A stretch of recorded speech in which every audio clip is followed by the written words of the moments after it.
With our lead story, the big event in Washington commemorating the 50th anniversary of Dr. King's I Have a Dream speech. Joining us from New Orleans with reaction, Democratic strategist James Garvey. So even you have to admit that that was probably the most brilliant 8 minutes of television you have ever heard in your life. Was it not? Was it You not? know what? Honestly, I'm watching Fox, and President Clinton, President Obama did such a good job. It really made me proud to be a Democrat. That our last two presidents were so articulate, and I think gave terrific speeches today. And I got to give you credit. I think you gave President Obama a good ride in terms of what he said. Well, we're fair on his analysis, but wasn't it a little strange we didn't have one black conservative or one black Republican? I mean, did the invitations get lost in the mail or what? Well, first of all, I'll be honest with you. I don't know who put it on or who invited NAACP put it on in association with some other liberal groups. Yeah, you know, the former president's speaking, I think, was appropriate. I'm Is sure not George W. Bush a former president? Well, he issued a statement. I do not know that he wasn't invited. Was he invited? Okay, I have no idea why I invited. No Republicans and no conservatives. If it would have been me, I would have certainly invited President George Okay, so W. Bush. you see that was a mistake because look, if as the congressman said at the end, we're all in the same boat. Well, where's the conservative side of that boat? Again, if it were me, I would have invited President Bush, but I didn't control it. Did I go wrong any place there in that memo? Well, I mean, first of all, I don't think it's political at all to point out the fact that the wealth gap is not substantially improved at all. In fact, it's not very good.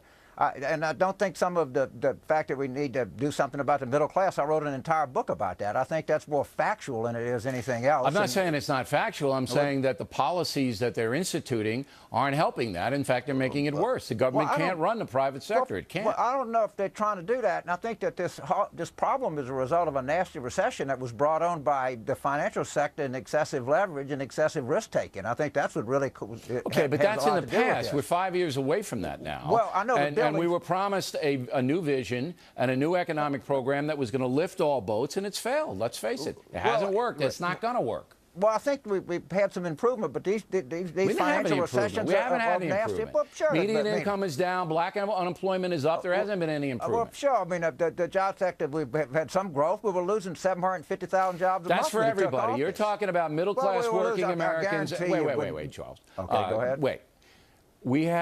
Let's be clear.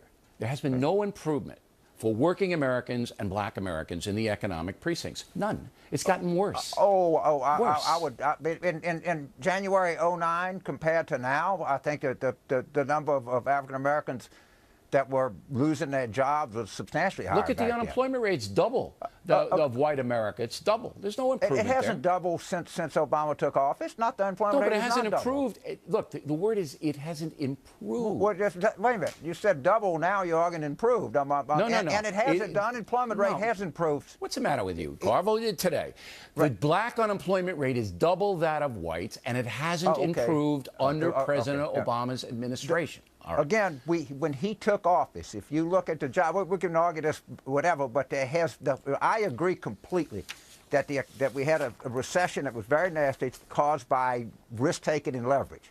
And these things take a long time to crawl out of. All right. I would have preferred something else. I would like to see a strategy. You see, you're a sports fan. You got the little Saint helmet behind you. All right, when the new coach comes in and he says, I'm going to be turning around, we're going to be winning, how many years you give him? 3, 4, 5? I mean, come on. Look, you got to have improvement. You got to see it. It's not happening. Not happening. We've had the unemployment rate has come down.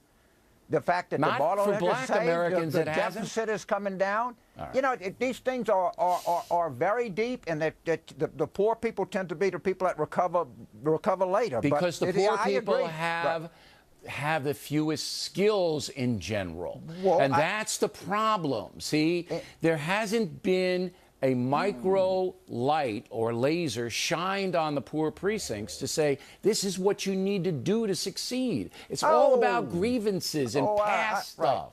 You know, and even you're going into the past. Oh, it's the recession. I'm not going in the past. I'm living in a city where we've doubled the number of African American students who are performing at the state average. That's because you've gone to charter schools and away from public schools. People are doing real things. And we got a terrific, hard-working young scholars here. And I think we got to give these guys credit. You're going against your own party's orthodoxy. The reason that education in New Orleans is rising is because you dumped out of the public school system and went to charter schools. This is what the Democratic Party fights against that. The biggest supporter we have is the Secretary of Education, Orrin Duncan, who is supported by President Obama. Look, you just have a lawsuit filed by the Justice Department against Louisiana for giving scholarships and vouchers to students. These are vouchers going to schools teaching creationism and stuff. That don't get me started on that. Yeah. All right, let's get back to the general theme that President Obama did, to his credit, all right, lay out a vision that you got to get away from the grievance industry. However, you heard the first soundbite. There he is, white sheets and now white collars. When is that stuff going to stop? When is it going to stop? You know, by and large, we got some terrific. I think President Obama is in terms of a model for African Americans or for anybody, for a family man. He's terrific in the image he presents. We got terrific mayors out there. Mayor Reed in Atlanta, Mayor Brown in Jacksonville, Mayor Nutter, Mayor Booker, Governor Duval. I mean, there are tons of young people that are coming up. You're avoiding my question. I know there are terrific people in the Democratic Party.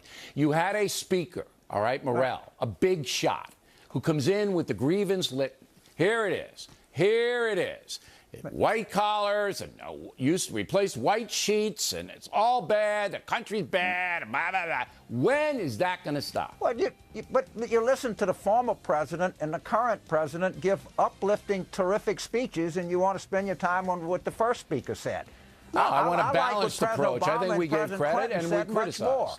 I agree with you. I like what President Obama and President Clinton said much more than what this guy said. But, you know, everybody's got a point of view, and the guy laid his out. I don't think his point of view is a point of view that's a dominant point of view across this country. I hope not. And I don't think it's the kind of people that African Americans. There's a lot of it still going on. But we're fighting it. We're fighting a good fight. It's I thought your edits were fair to the president. I have to give you credit for that. All right, Carlo. Thank you. Directly ahead, the U.S.